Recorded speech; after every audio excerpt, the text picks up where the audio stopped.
medieval rhetoric. But to understand those aspects, we need to go back a little bit to a scholarly and ancient scholarly consensus, post-Aristotelian consensus really, which is that there are three kinds of rhetoric: forensic rhetoric, deliberative rhetoric, and epidictic rhetoric. Three kinds of rhetoric. But rhetoric, of course, has to be seen alongside two other disciplines, grammar and dialectic. Grammar provides us the ground rules for meaningful utterances, whether in a dialectical form or in a rhetorical form. Right? Grammar is structural. But dialectic and rhetoric represent two ways of persuading ourselves and persuading others of whatever we want to be persuaded about. All right? These are ways of persuasion: the logical, that is dialectical, and the pseudological or the rhetorical. Now, as to what pseudo means in pseudological, we'll postpone that for a while. But rhetoric is of three kinds. Forensic rhetoric, which is employed in courts of law, where you're trying to prove guilt or innocence, all right, or property ownership, or indeed to settle any kind of dispute. Forensic rhetoric also becomes later the cornerstone of Roman law and Roman political discourse, public political discourse, especially in the Roman Senate. But we find the presence of forensic rhetoric even in Greek tragedy. We find that in Homer. We find that in numerous ancient examples. Then we come to deliberative rhetoric. Deliberative rhetoric can be abstract and speculative in nature. For example, does God exist or not? Right? Questions of that order belong to the deliberative realm. Whether it is all right to kill one's father or not, deliberative rhetoric. And this was indeed taught to generations of students in ancient Greece and Rome and the Hellenistic period. Young boys like Ovid went to Athens to study the three types of rhetoric and came back to become one of the master poets of the Augustan period. Then we have epidictic rhetoric, which is about praise or blame. Praise or blame. Indeed, one could argue that love lyric poetry, when such poetry praises the beloved, praises the lover, sings about the beauty of the lover, and so on, belongs to the class of epidictic rhetoric insofar as it is praise poetry. Whether in the case of the love lyric of Sappho in the 6th, 7th century BC or in the Renaissance English love lyric, epidictic rhetoric is at the core of the matter. Right. There has been one argument that the rise of vernacular poetry in the High Middle Ages, from the 12th century onwards, the rise of vernacular poetry is the result of the decline of forensic rhetoric and deliberative rhetoric and the rise of the epidictic rhetoric. Now, I'm not sure to what extent this is a strong or sustainable argument, because why would forensic or deliberative rhetoric decline in the early Middle Ages? And we'll see a concomitant rise of the importance of epidictic rhetoric. I think all three continued apace from the classical world through the post-classical world of late antiquity, through the early Middle Ages into the High Middle Ages. We have the persistence of all three forms of rhetorical discourses: the forensic, the deliberative, and the epidictic. What we find in the High Middle Ages, especially now I'm talking about the 12th century, and I'll give you some examples from the 12th century itself, to show a new theoretical interest. After nearly about 800 years, a new theoretical interest in discourse, right? Specifically, the rhetorical discourses, the three rhetorical.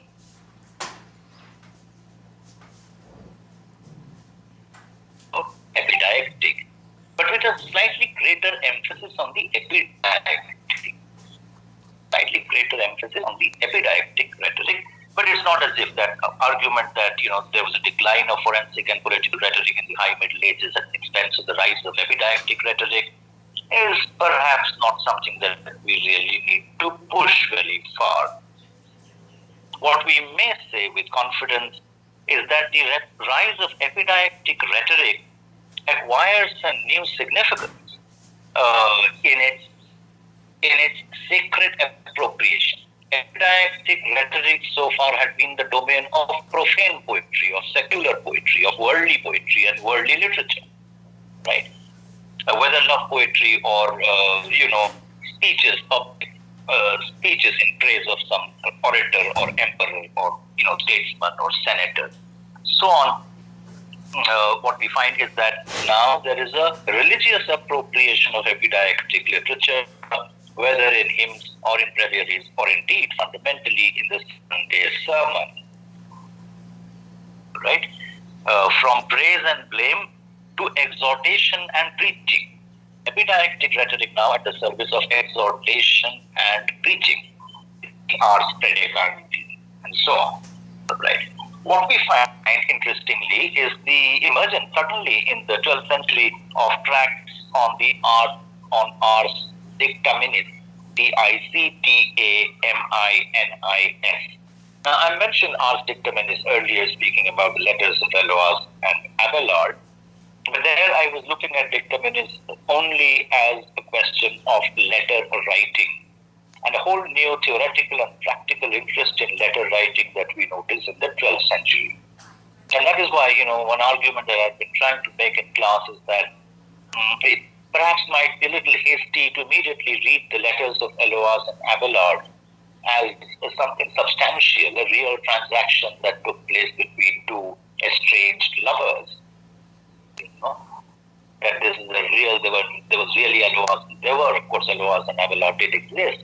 But that this exchange of letters actually occurred between these two lovers. Maybe we should take that with a pinch of salt and see that as a classic rhetorical exercise, an exercise in ars dictaminis.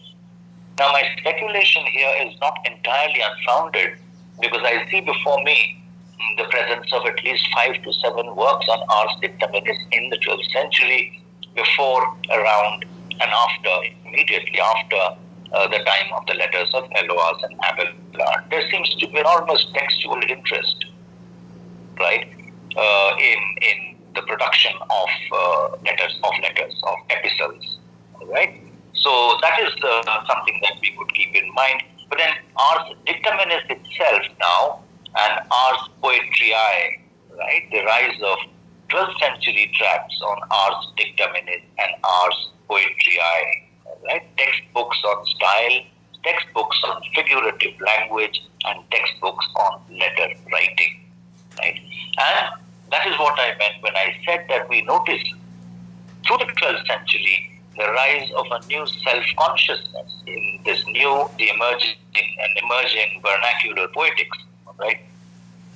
A self-consciousness about poetical making of the rhetorical figures and skills that are needed in order to make meaningful utterances or a meaningful discourse.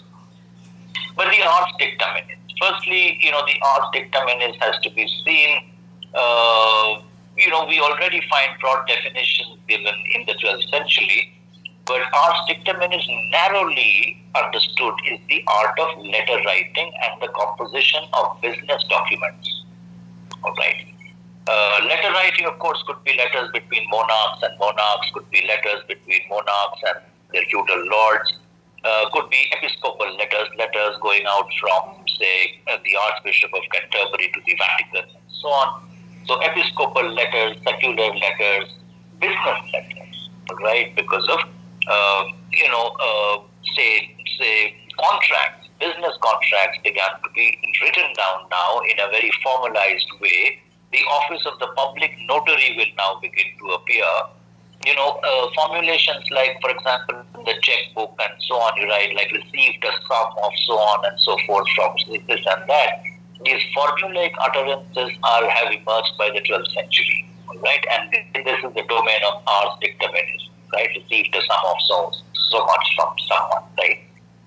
So, nonetheless, ars dictaminis, specifically as the art of letter writing and composition of business documents, should be distinguished from, I'll use another term now, polores, C-O-L-O-R-E-S, colores.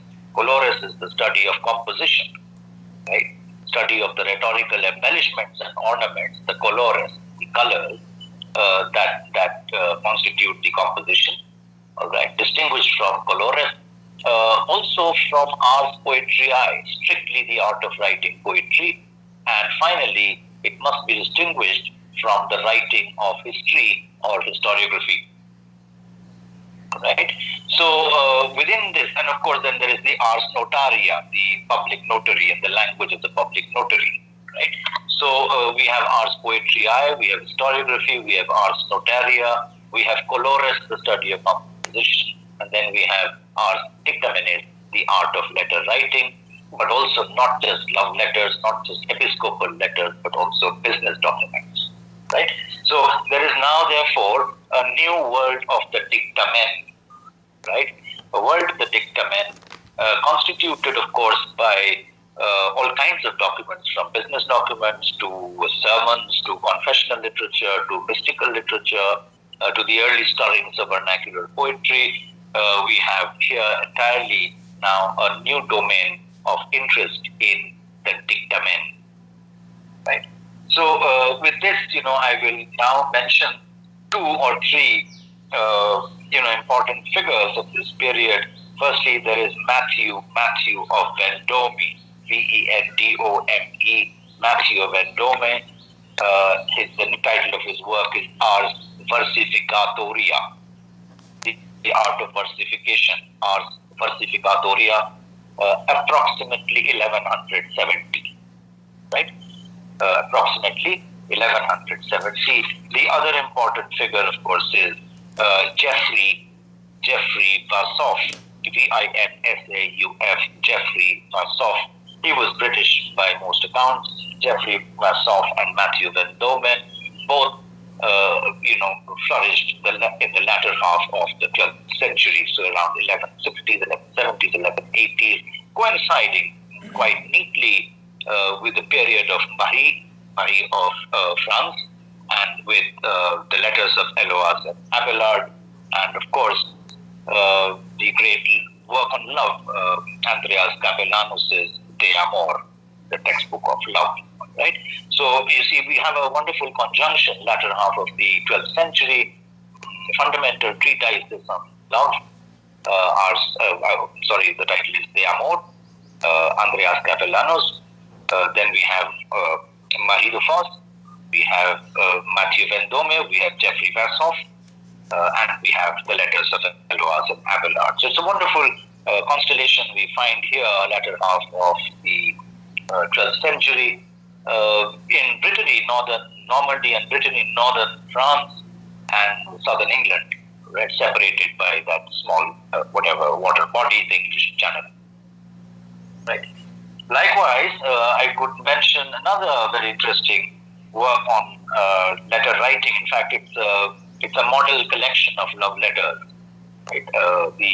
The title of the work is Rota Veneris, R-O-T-A, Veneris, V-E-N-E-R-I-S, a model collection of love letters, and the author's name is Von Campagno. I forget that. Rota Veneris is the title of the work.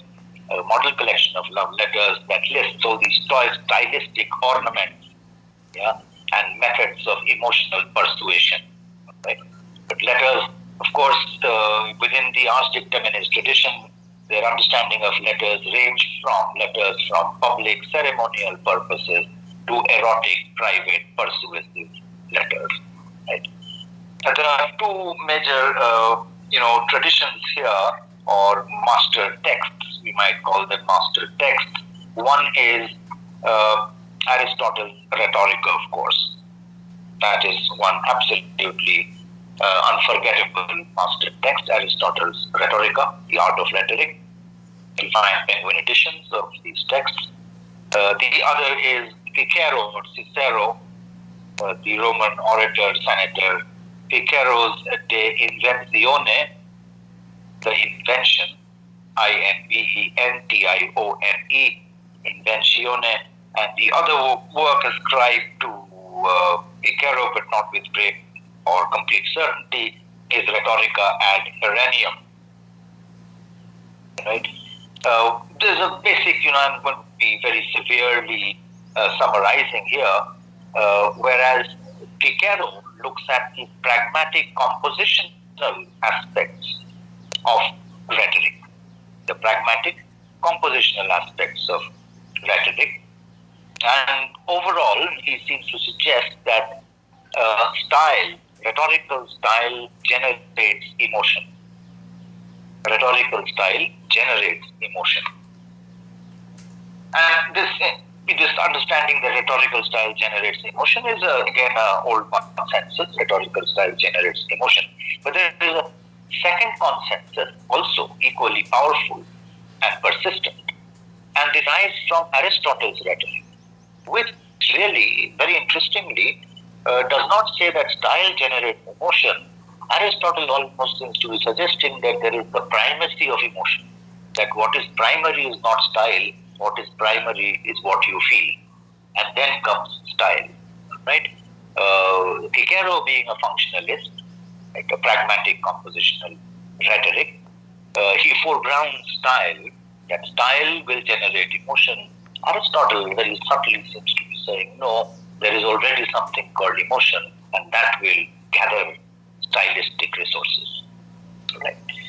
Be that as it may, it's up to you to see, whether the chicken comes before or the egg or the chicken.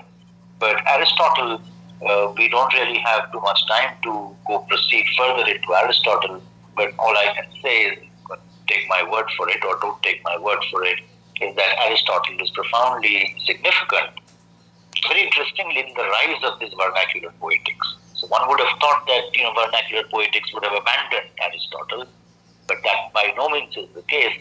The new vernacular poetics, whether in France or England or in Italy, they all seem to be turning back to Aristotelian distinctions with regard to the three types of rhetoric, and of course to the more subtle questions of the relationship between emotion and style. Right? So then, one could actually speak about broadly an Aristotelian treatment of the problematic of emotion in the high and late Middle Ages. And this is of great importance to us, not only for Unit 1, but also for, let's say, early modern poetry or early modern love lyric or early modern drama. The question of the primacy or the relationship between style and emotion, whether in love poetry or in Shakespeare or whatever, you know what I mean. The persistence of these problems, these have not been solved. These are unsettled issues that will continue to fire Renaissance literary theory. Right? So these are medieval problems, but they will continue to fire early modern literary theory. All right. So there are two things here. See, firstly, we find that there is the rise of epidactic rhetoric, or at least a more reflective approach to epidactic rhetoric, where we find that the question of persuasion, whether it is amorous persuasion, erotic persuasion, or it is religious exhortation, epidactic rhetoric and rhetoric as such provides the sort of gunpowder for both types of persuasion or persuasive uses of language. Right? Epidactic, of course, moves emotion. There is an agreement, whether in Cicero or in Aristotle, there is an agreement that epidactic, and the domain of epidactic is also the domain of poetry. Epidactic moves emotions, whereas dialectic moves reason. All right? Epidactic moves emotion, dialectic moves reason.